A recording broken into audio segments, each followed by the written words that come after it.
Blessings upon the beloveds.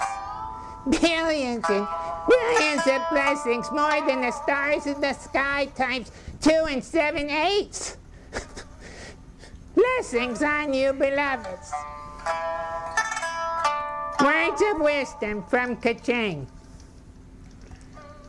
Peas taste good. Peas are good. Eat your peas.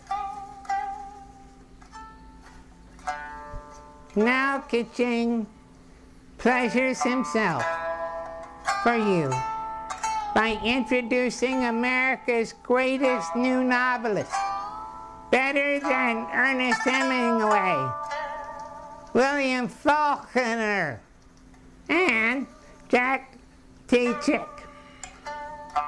Here is the man who will entertain you and make you cry.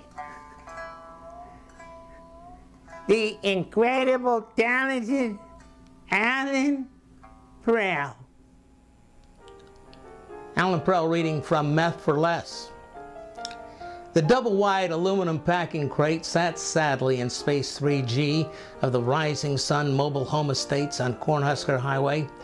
Due to what proved to be a fatal mixture of rank stupidity and volatile ether, the junk-filled mobile home exploded at 3:18 the afternoon of July 19th, 2006.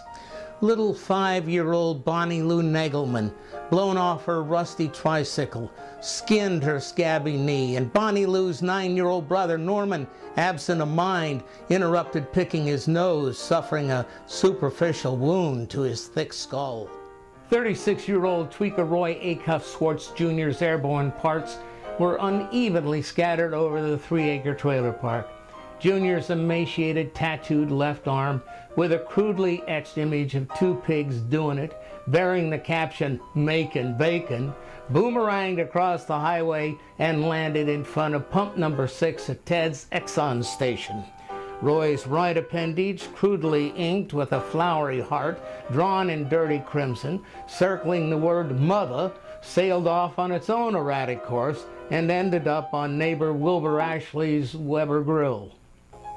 At the same moment, fellow drug addict, sex slave, housemate, 3-month with child, first cousin, 23-year-old Estelle Lenore Axmit, attempted to artfully persuade Hagim Nestor, the clerk at the nearby 7-Eleven. The promise, a mind-blowing spasm of profound orgasmic delight in exchange for 2 cases of Old Milwaukee, a giant bag of Doritos, and 11 Good and Plenties.